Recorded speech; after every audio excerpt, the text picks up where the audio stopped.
Chair Louis Porche, will you please lead us in the Pledge of Allegiance? Sure. Ready? Let us go.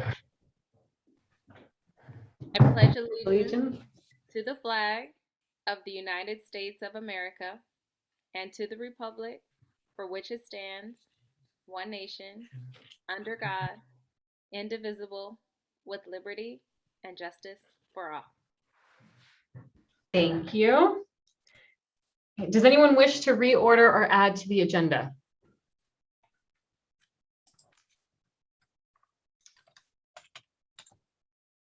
Okay, seeing as there is no changes to the agenda, I will now open the public comment period. I now invite members of the public to address the Community Services Commission on the items listed on the agenda. Speakers are limited to 3 minutes, speaking once both on and off agenda items. This is your time to speak uninterrupted. Please address your comments to me, the presiding officer. Public comment is limited to 30 minutes. If you would like to request to speak, select the raise hand icon in Zoom before the close of the public comment period. You will then be called on when your turn is up to speak. Have any public comments been received?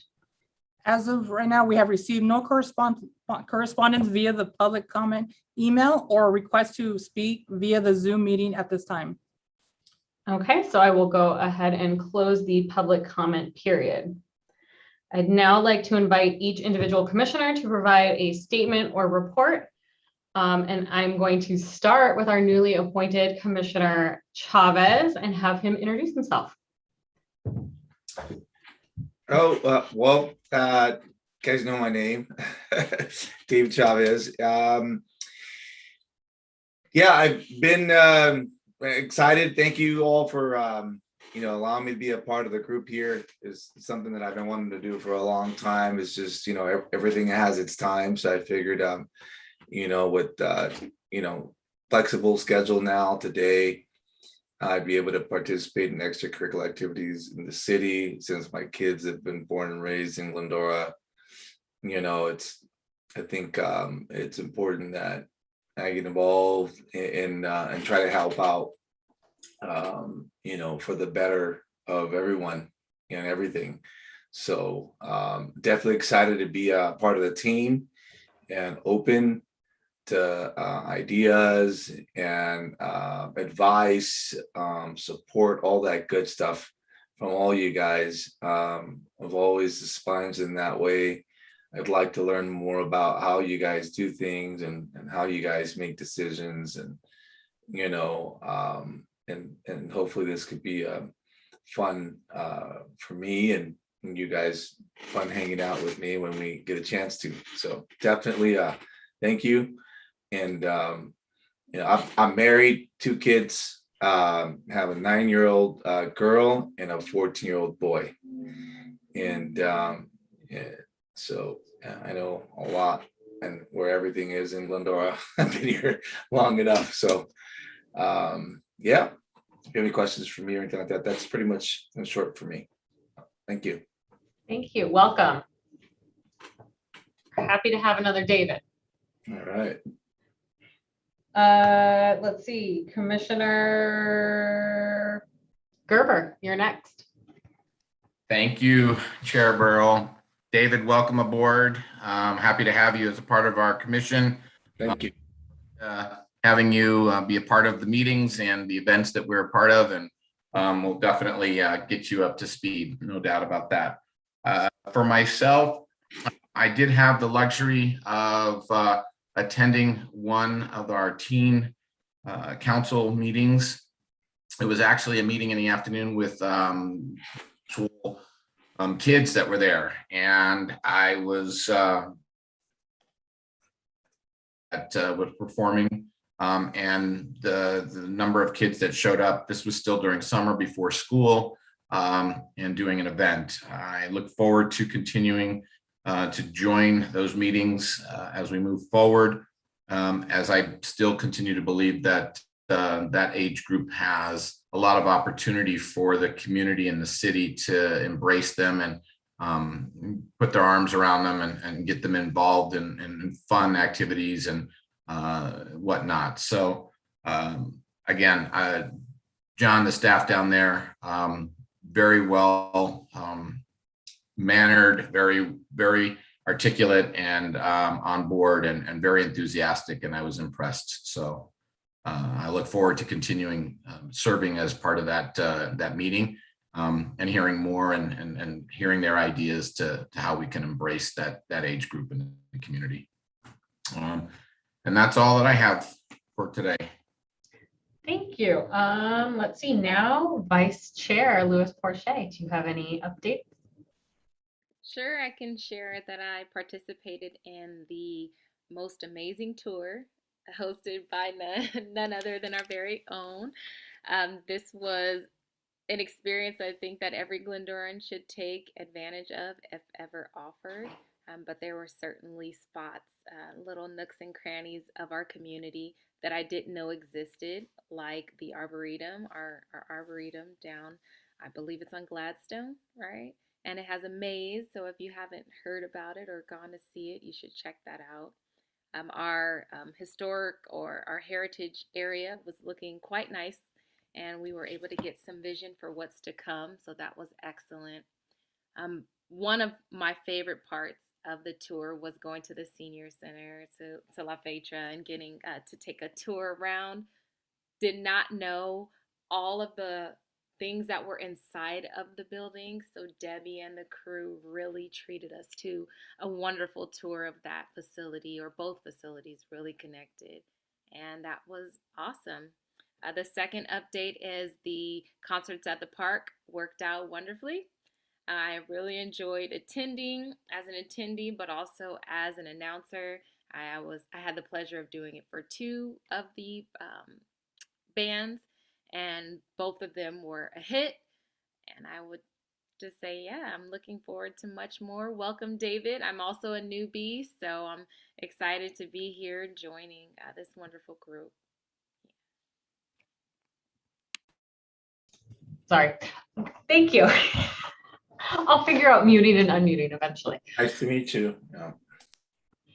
And let's see. So now for my updates, also echo the success of concerts in the park. The last one, I think I announced, and it was a huge success. It was the biggest crowd I'd seen all summer. People were super excited to see. It ended up being Foreigner, so they were excited. I think they were started out being Credence and ended up being Foreigner or Styx or something like that. But it seemed like everyone had a really great time.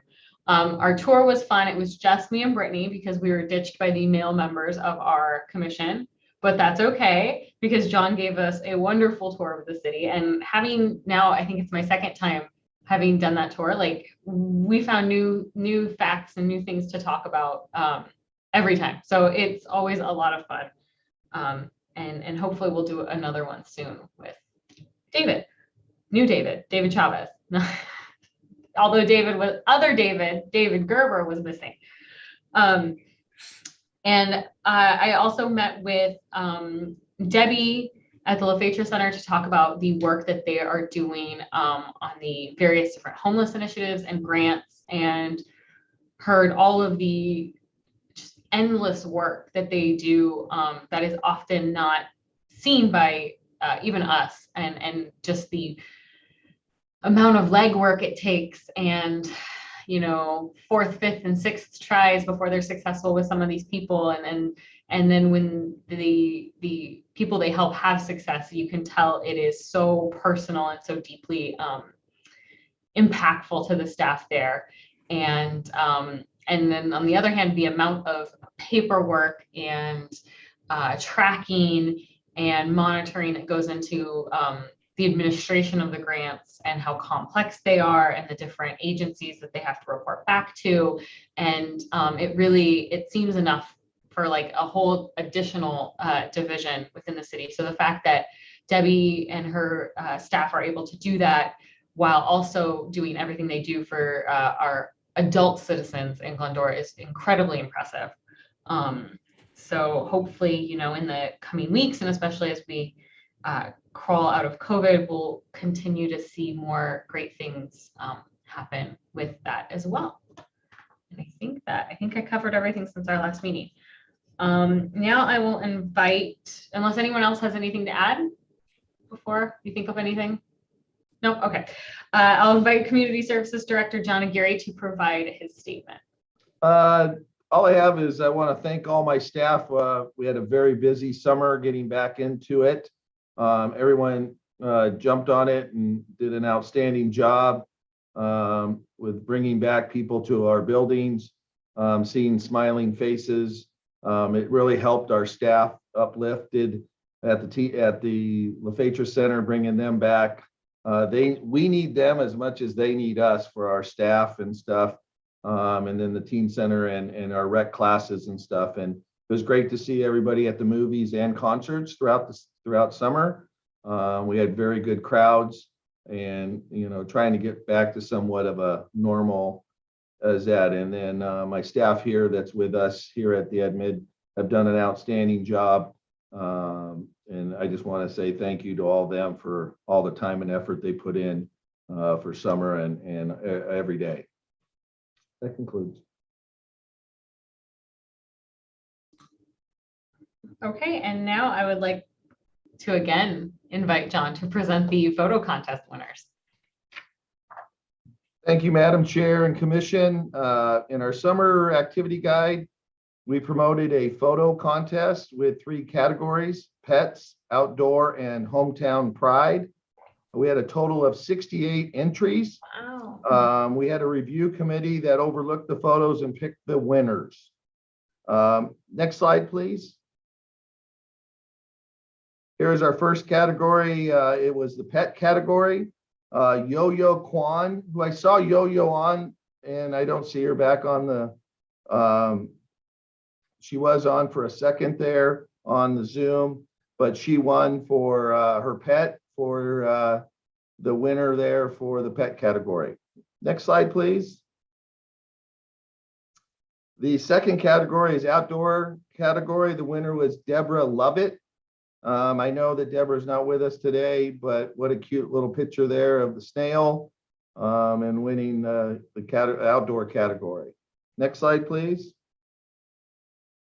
And our third winner is our very own staff, Danielle Smith, the newly public market down on Arrow Highway. She took a great photo. So she won for the Hometown Pride category. And we're very, very nice that Danielle came and took that. And that for all the 3 winners of the 3 categories. Oh, next slide, please. Sorry. There's all 3 winners of the 3 categories. Staff members going to reach out to them via email to get their addresses so staff can drop off a certificate and a $50 Visa card to each of them. And then they'll be recognized as the contest winners in the next activity guide. But we'd like to thank all those who participated, and a special thanks to the winners. And that concludes staff report. Okay, items on the consent calendar will be enacted by one motion without individual discussion unless a commissioner has requested it be removed for separate discussion. Does anyone wish to poll or comment on any consent calendar item? Okay, seeing as there have been no requests to poll items, can I request a motion to approve? I'll motion. Do we have a second? I'll second. So we have a motion made by Commissioner Gerber, seconded by Vice Chair Lois Borche, to approve the consent calendar items number 3 through 4 as presented. So I will now conduct an oral roll call. Commissioner Gerber. Yes. Commissioner Chavez. Yes. Vice Chair Lois Borche. Your vote? Sorry, I didn't hear. Yes. Thank you. Chair Burrell. Yes. Motion carries 4-0 with 1 absent. Thank you. All right. We're on commissioner agenda items, right? Mhm. I skipped to there. Okay. There are no commission agenda items and there is no unfinished business items. So now I would like to invite management analyst Danielle Smith to report on the Gladstone Park Playgrounds project and grant. Good evening, Chair and Commissioners. Tonight I'm going to give an update on the Gladstone Park Playgrounds project, as well as some grant opportunities that staff is exploring for future CIP projects. Next slide. So I'll start off with a little bit of the background information on the Gladstone Park project. The per capita program was established by the California Drought, Water, Parks, Climate, Coastal Protection, and Outdoor Access for All Act of 2018 through Prop 68.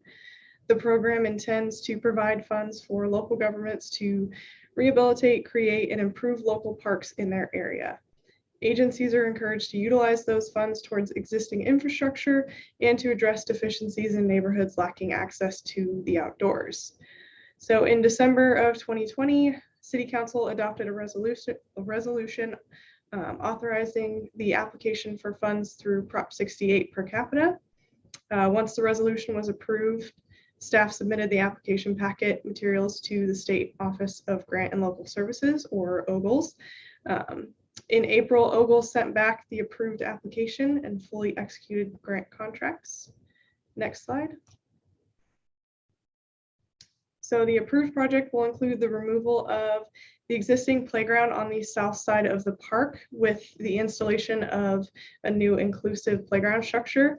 The project will also include the removal of existing loose fill rubber mulch on both the north and the south side playgrounds to be replaced with poured in place rubber surfacing. Next slide.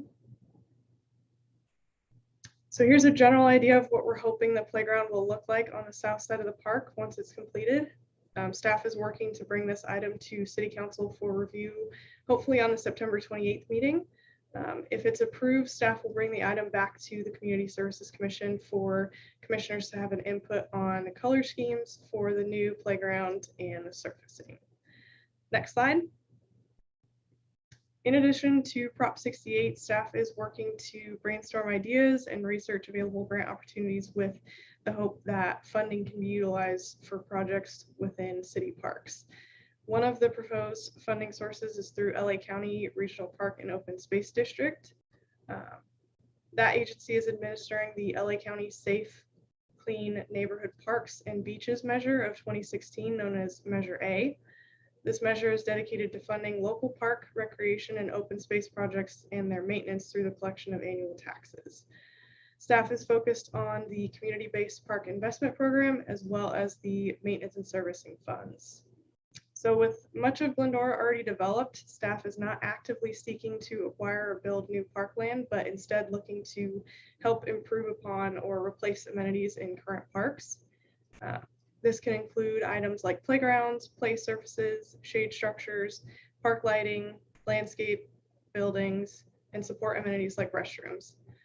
Staff proposed several projects for the city's 5-year CIP program with the thought that grant funds could be utilized to complete one or more of those items. In the last report brought to this commission in late 2019, the plan was for staff to begin outreach and communication with the public on various project ideas. However, the onset of the COVID-19 pandemic halted those plans. The goal is still to foster inclusion with as many members of the community as possible so that the needs and priorities of the community are taken into consideration. Staff had hoped for in-person meetings as well as other forms of engagement at community events. However, these outreach methods will require some modification in order to follow the current guidelines and restrictions. The various grant opportunities mentioned could significantly enhance our current park system within Glendora and ensure that the community is enjoying the amenities and facilities within them. Staff will provide updates to the commission as outreach and grant opportunities continue to occur. This concludes my presentation. I can take any questions at this time. Thank you. Okay, so as a little primer for our newest commissioner, typically at this point, then we'll kind of just run through one by one with any questions, comments, or discussion. So I'll jump over you first so you can see David do it. and we're not putting you on the spot first, David Gerber, I mean, and then we'll go back to you. So Commissioner Gerber, do you have anything you'd like to add? Thank you. No, very well put, Danielle. The one question that I was thinking about was, or it's actually more of a statement. I'm thankful to hear that we are moving ahead with this particular project down at Gladstone, because I know that was on the docket for a while back, and with the pandemic, it kind of got pushed aside. The other part that we talked about a while back was they're not considering an area for like a little water park similar to what's over in, you're smiling, so is that still a consideration, or has that been kind of set aside based on where we are in today's environment? So it is still a CIP project. However, with the onset of the drought, it was put on standby. Okay, so it's more of a drought than the pandemic situation based on where we are from a water perspective. Correct. Which is fine, which I can appreciate. I just drive down Barranca pretty much every day, and during the summertime when I'm driving home and I see that park just completely filled with kids in the water when it's 100 degrees outside during the summertime, it just made me think more about our community and what it could, be for our community as well. So hopefully we'll get some rain in the next couple of years, and maybe we can bring it back to fruition. But other than that, that's all I had. So thank you. Yeah, Commissioner Gerber, we did have the company on board, plans ready to go, almost going out to bid. And once we went through and saw that our water, they just had on Tuesday night a council water update, and it does not look good. And that plan also asks for the water to be almost like a drinking fountain, where it's a pour through and then it would go and percolate. So again, this is the second time we brought it up to have one put in, and it's both times during the drought, right before the drought, and have gotten shelved. So it is ready with plans. Adam asked, and we're waiting, saying, we're okay, ready. One of the projects that's going on also at Gladstone that we will be the tearing down of the water reservoir that sits out. I was going to ask about that. Yeah. So they are going to tear that down, add some parking spots and some grass area in future. So right out of that was going to be the splash pad. So it's still there. It's just not at this time. Well, maybe the third time will be the charm as we get down the road, right? But what we're doing to that location is just hopefully will increase the the usage and the ability for that part of our parks that are very probably frequently used from anybody that lives north of the 210 freeway. So to bring that to that location and that environment would be awesome, and so perfect. That's all I have, Commissioner Burrow. Okay, now we will move on to Commissioner Chavez. I think that's a great program. Yeah, and Gerber, you're right. Yeah, every time you drive down Blanca, I always see that splash pad there, and it's actually a really good project. And I agree. I think that would really benefit the city and the kids to have something like that here, which. And I can relate a little bit to the water shortage, since being in the agricultural industry, there is a huge shortage of crops this year all across the country. So, I mean, it has trickled down. I just watched the news the other day. We're in the red. California State, less. I think we're at a 6% versus like a 14% overall, or we're less than average. But I guess my question would be and this is just a question, and again, it deserves whatever answer, the answer that is best you can maybe provide. Is there someone that has data behind why the short? Because there could be a shortage, but the data behind it is that is there enough data behind the shortage to not be able to do the project soon, or when it can actually be get done? That would probably be coming through our water division. They would be the ones that we would go to see how much water. I know how much water we estimated. I don't remember off the top of my head how much water was going to be used in the summer. It was quite a lot of gallons. And in the perspective, we just thought that it wasn't a good opportunity at that time or at this time. So we hope that in the next year to 2 years, if we do get significant rain, that would go right to the top again and be able to. And then since we are already have plans in hand and that we would be ready to pull it off the shelf and go within about 6 months, getting it shovels in the ground. That's great. Good to hear. Oh, that's it for me. I think it's a great project. Oh. Okay, Vice Chair Louis Porcher. Thank you, Chair Burrell.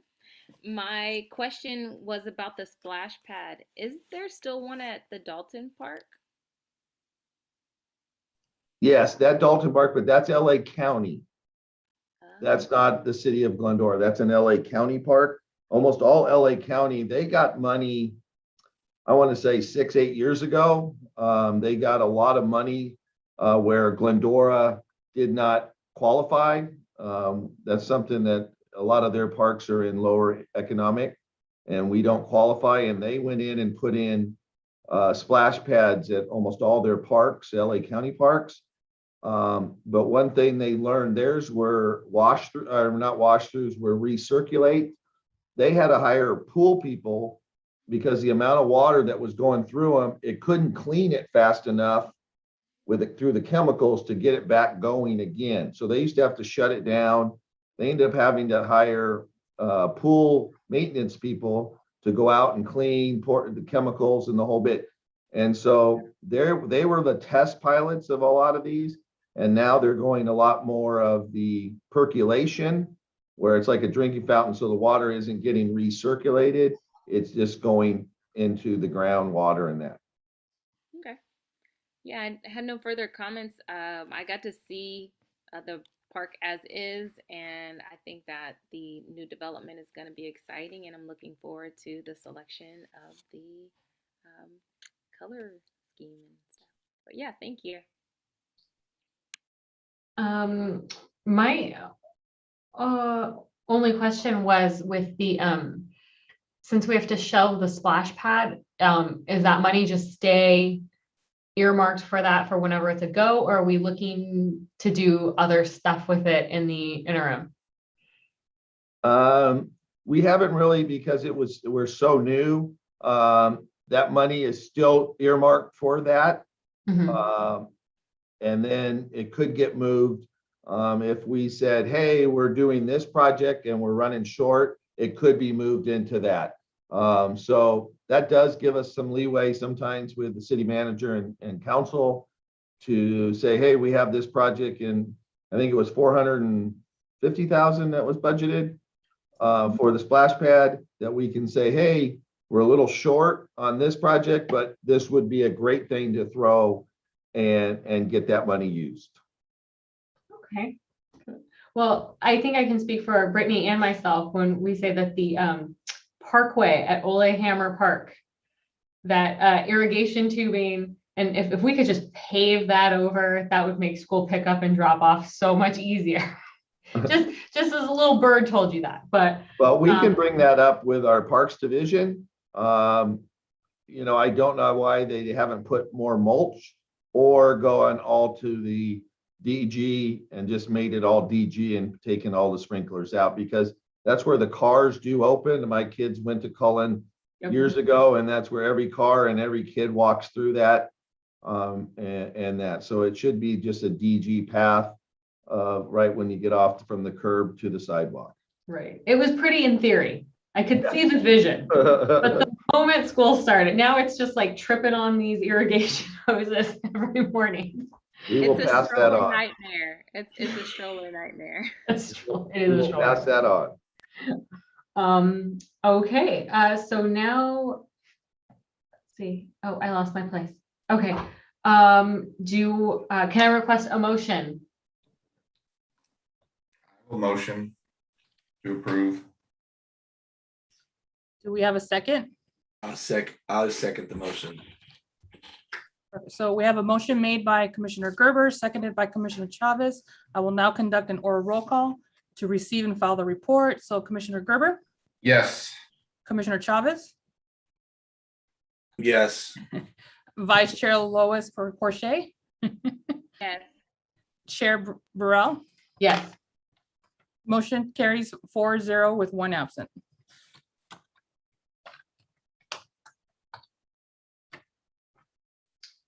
Okay, now to report on the Lofatra Center programs and events, I would like to invite Office Assistant Rachel Oros to report. Good evening, Chair and Commissioners. As you know, the Lofatra Center reopened on Tuesday, July 6th. After a year and a half of being closed to the public, our participants were very excited to return. Next slide, please. Upon reopening, many of our groups and clubs returned right away. We have programs such as a book club, card games, ping pong, pool, and crafting groups. Next slide, please. We also have a current events discussion group and a writing and storytelling group. Our free classes include a singing class, a class on learning to use your Apple products, and a classic cinema class. Next slide, please. Just this month, we saw the return of several other large groups and classes. Our After Stroke group is a free program for stroke survivors that offers relearning, caregiver support, games, resocialization, exercise, and more. Our genealogical group, which meets monthly to explore the history and stories of its members' ancestors, has almost 80 members. And IDOS, the Club for the Visually Impaired, returned, as well as some of our contract classes, such as Computer Adventure for Active Adults, Tai Chi, Balance and Mobility, and Country Line Dancing. The Lofatra Center will also be resuming its day trips program in October. We have 3 trips planned for this year: a visit to Pechanga Casino, Kurt Tucker's Taste of LA, which is a cultural and historical tour of Los Angeles through food, and Christmas with Elvis, a dinner theater show at the Almanzar Court. Next slide, please. We are hosting 2 special events this upcoming fall: the Craft Boutique and the Salute to Veterans Luncheon. The Craft Boutique is an all-day event that showcases the artistry and craftsmanship of local vendors, and it's a great opportunity for vendors to become known in the community and for families to find one-of-a-kind holiday gifts. Next slide, please. The Veterans Luncheon is an event to honor and celebrate our veterans, many of whom are participants at the Lofatra Center. Attendees are treated to a catered lunch and live entertainment, as well as personalized certificates from our elected officials. Next slide, please. This concludes my presentation. Does anyone have any questions?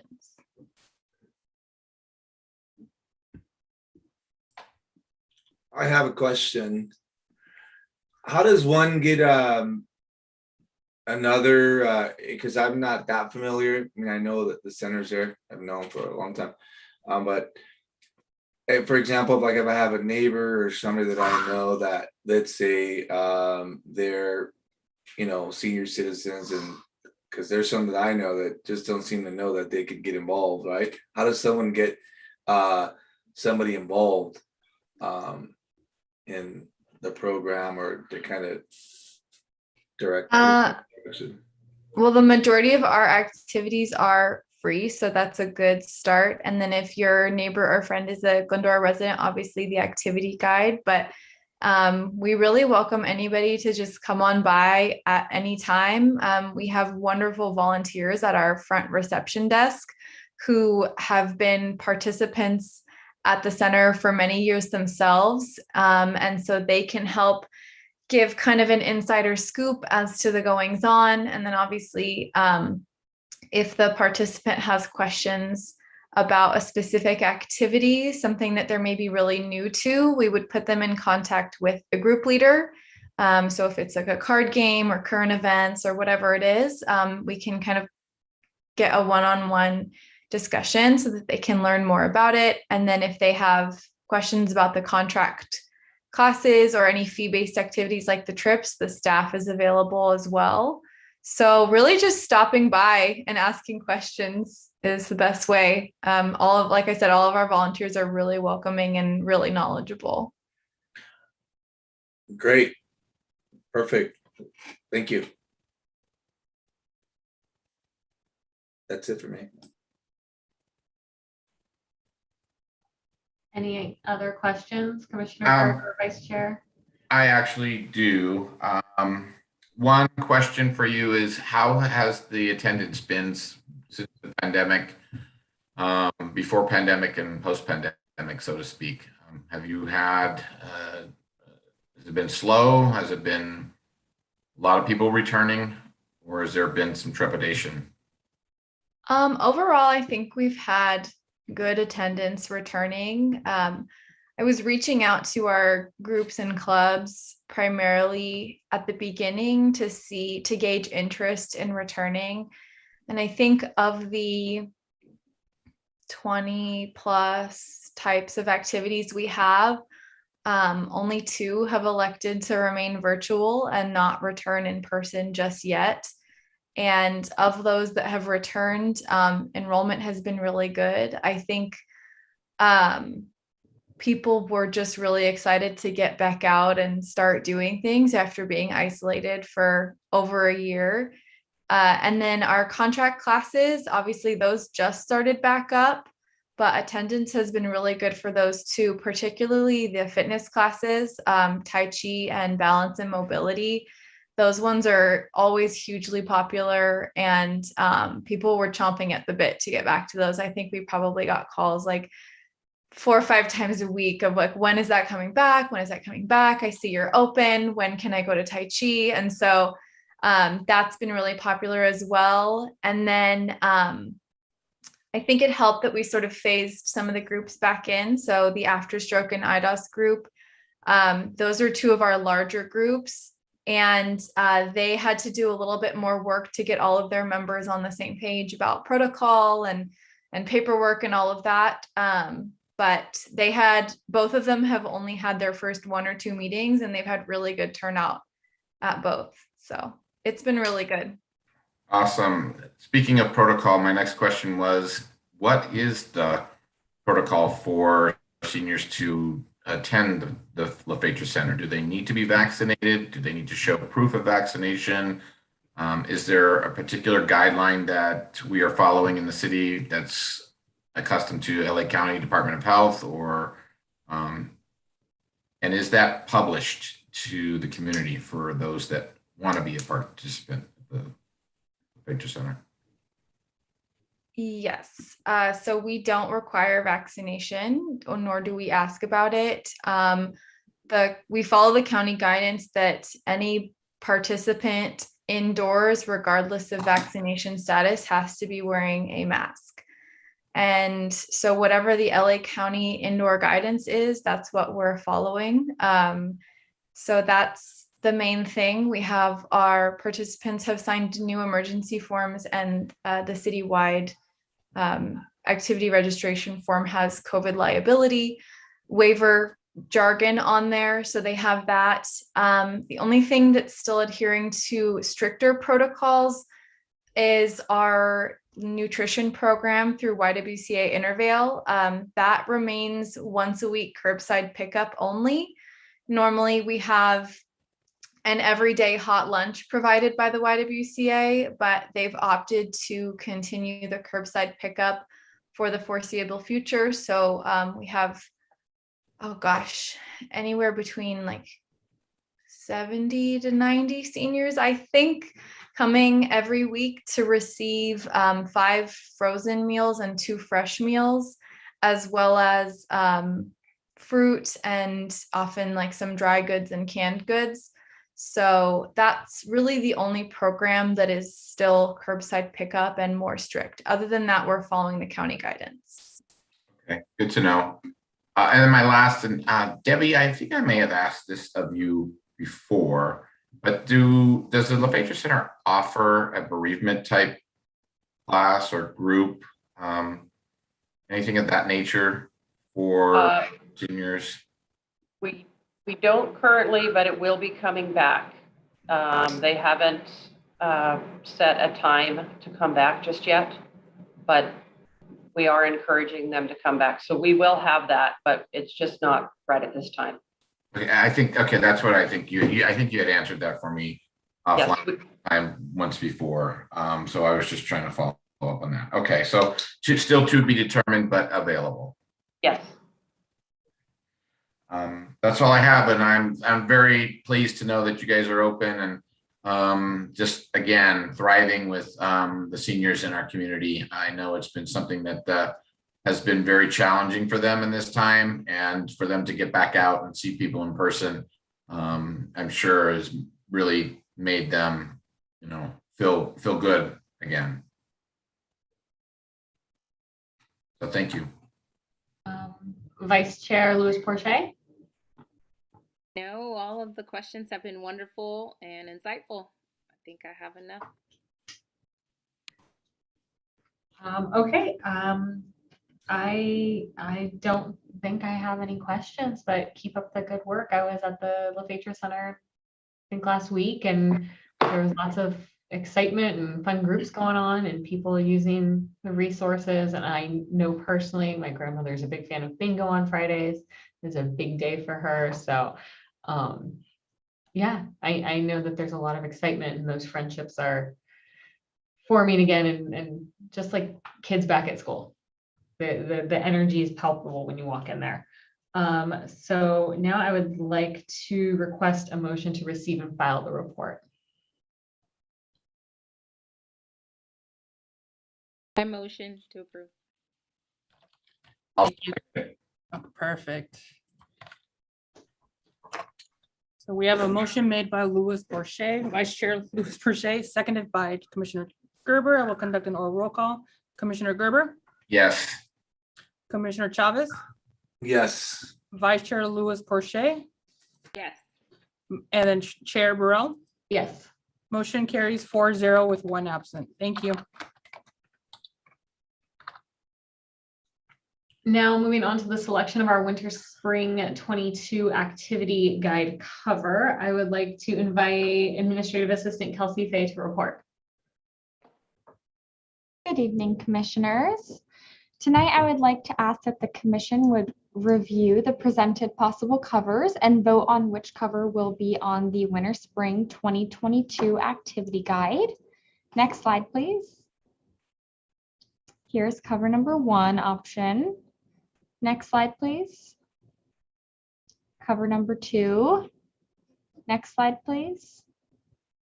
And cover number 3. And next slide will be all 3 covers presented. So if you could please discuss, and if someone could make a motion on which cover to put on the next activity guide. That concludes my report. I like number 1. My sentiments exactly. I think it fits. It's not posed, even if it is. It I do doesn't look too. posed. Number 1, actually the one I liked. Mhm. I like number 1, but I'm also torn between number 2, but I will go with the majority on this one, I think. Okay, we're getting quick at this, guys. Let's see, can we request a motion then to approve cover number 1? Did I do that right? Yes, you did. Okay. Do we have a motion? I will motion. Motion. Both Perfect. Do we have okay, so seconded by, okay. Perfect. So we have a motion by Commissioner Chavez, seconded by Commissioner Gerber. I will now conduct an oral roll call for cover number 1. Commissioner Gerber, Yes. Commissioner Chavez, Yes. Vice Chair Louis Porcher, Yes. and then Chair Burrell. Yes. Motion carries 4-0 and 1 absent, with cover number 1 as the winner.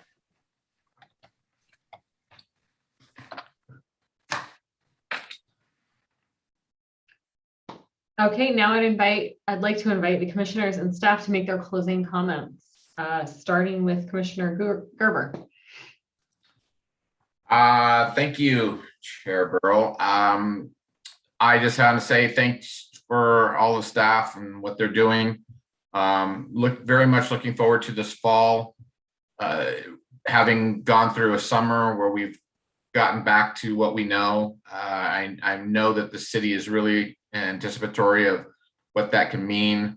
Hopefully, as we get into the holiday season, again with the holiday stroll, with all the different things that go along with it, the city's parade, etc.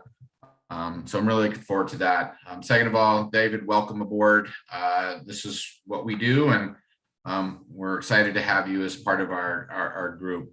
And then lastly, as being a part of the Community Service Foundation, we are always looking for members, not only myself and others, to grow that foundation.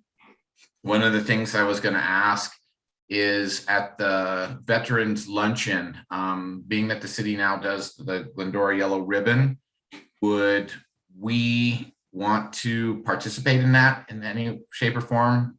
I don't know if we could, I don't know how we could, but include ourselves with that, since the city is running that. So that'd be a question for John and his staff to think about. And then lastly, our 0.5K Saturday. If you haven't already signed up, sign up. If you have signed up and you can't make it, please pass your tickets along. We are very much looking forward to having a great turnout and fun, and raising a lot of money so that we can become more supportive of the community service department and some of the things that they would like to do, and we can utilize our funds to help them going forward. And that's all I have. David, didn't you go? We went to the Veterans Luncheon. Didn't you? No? I did not the last time. Oh, okay. Well, yeah, we were, okay, then it must have just been me, Jim, and Jackie, but we were, yeah, we were there. So right now, there used to be, there's Project Glendora Yellow Ribbon, right? Which is a foundation that was created to put up the acknowledgement of all of our service members that live in the city door, and they put the flags up throughout the city. So that project has now been taken over by the city and the community service department. And so I was trying to see how we could tie that in with the Veterans Luncheon. Oh, okay. I misunderstood. And I apologize, I didn't explain it very well, probably, but I think that we would like to continue to grow that program within the city and get out the word and an acknowledgement. Just thought that might be an opportunity. And I'm rest assured, I'm sure as I'm sitting here, I think John and his staff has probably already thought about that. We have ideas. And if you have, I'd love to hear them. If not, then maybe that's something we can all have a discussion around. So. Let's see. I would first put that question to Debbie, since it's their event, and see how we could, the Yellow Ribbon or the foundation could help out and be there also. So that's something Debbie can talk to her staff and see if there's something that will fit us in there for the Yellow Ribbon Committee. I'll speak with the staff. I'm sure we can work something out. And if it means a donation, if it's just something as a recognition, I think it's, they kind of go hand in hand, and it would also continue to bring out the Yellow Ribbon program. So I would agree. Okay, Commissioner Chavez, any closing comments? It was a lot of good stuff going on, guys. Excited and learning and continue to learn how we operate and how I could be of service and help. Programs are great. Learning a little more about the Levator Center, because I see it all the time driving by, And I know, you know, a lot of our elderly's there, but getting to know that more is pretty exciting. I can kind of walk to my neighbors now, and you know, because you're always there.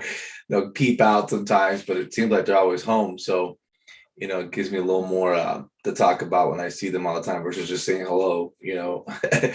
And so, yeah, and the park project I think is great. Dave, you know, I've known Dave for a little while, not that much, but you know, Dave's been very involved, so it's good. You know, it's kind of comforting to see Dave, you know, kind of on the screen here. You know, he's a good guy. And John, I've got a chance to meet some of you guys in person. Lorena, thank you for your help. Yeah, looking forward to learning, participating in this half a mile walk we got coming up, and kind of put my schedule towards the events that we have so that I can even get my kids involved, you know. So that's what I want to do, definitely. So thanks, guys, and look forward to more meetings and events and helping out and advising as much as I can. That's it. Thank you. Thank you. Okay, Vice Chair Lois Porche, closing comments. Well, thank you so much. Both Davids have really expressed my sentiments exactly, but a lot of wonderful things on the horizon. I'm looking forward to it, and keep up the great work. Thank you all for the updates. Okay, for myself, just a big thank you to all the staff on our tours, meeting everyone. Well, not me, like seeing everyone again back in their offices and their spaces, you know, where we can all work best in doing what we love. And it's really palpable among your staff, John, how much everyone is passionate about the work they do and how excited they are to be back. And my kids are in their fall activities, loving them, and everything is going great there. So just big kudos to everyone and all the staff members. And I'm very, very, very excited for my half K on Saturday and my partway donut and my tacos and the nacho bar. And I'm ready. I have not been out without my kids in a long time. So it's gonna be fun. And that is my closing comment. So now I would like to invite Director Aguirre for his.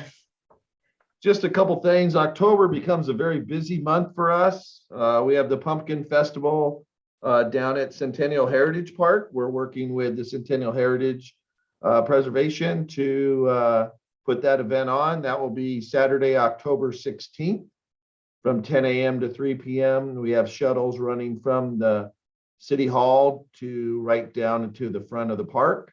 And then we have our Halloween movie in the park, the Friday, October 22nd at the band shell. And then we have our Carnival, which has always been on Halloween night on the 31st, but we moved it to the 30th since it would be on a Sunday. We're going on Saturday, the 30th at Finkbeiner Park for our annual Halloween Carnival.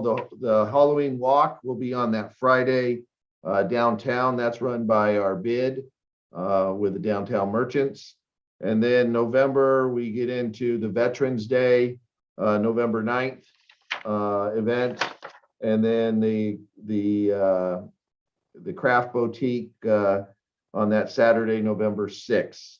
And then after that, we go into the holiday stroll and Christmas, our gingerbread house, and then the Christmas parade. So we have a busy coming up. We're gearing up for tomorrow night, or I'm sorry, Saturday night. We are excited. Some of our staff's a little nervous, but I think it will be a great event. And we're happy that, you know, we have 180 trying to push to 250 to help our foundation, which then in turn helps our community services, helps us run events and other things for funding. So my staff's been doing a great job. Can't thank them enough. They're the unsung heroes of what we do. And they've been doing an outstanding job. So I thank them all. You know, Debbie with Homeless, it's a 24/7, 7 days a week thing. She's got a little help, but we had a little hope there for one of our homeless, but he lasted only 2 nights or whatever at a house, and then he's back with us, and we had a high and now back to a low. So they're still working on him to see if we can get him placed in another place where he can get help and start getting a home under his belt and a job and stuff. So she does an outstanding job in that, and try to support her as much I can in that. So that concludes staff. Before we go, I did have one quick thing, and I hope I'm not speaking out of turn here, but John, did I hear correctly? I believe it was last week that Annie's brother. Yes, that is correct. So I haven't had a chance to see her in person, but and I know she's not on this particular meeting. At times she usually is, but it would be from us to please pass along our condolences to her and her family for her loss. Yeah. We had a loss in our family. We call all our workers. We all have a big, great family, care about all of them. And we're hugging her up. She has her good days, and then there's something that will go, but we're always there for her and her family. I've known their family for many, many years, and they will be there Saturday, her mom and dad, hoping and that. So but thank you. I will pass that on. Yeah, and if I see her, I look forward to seeing her on Saturday, giving her a big hug myself. Yeah. So, and then just lastly, because I know you'd be interested, it's Glendora High 14, West Covina 0 at halftime. Only 14. Only 14. So. Okay, if there's nothing else, I will adjourn this meeting at 7:58 p.m.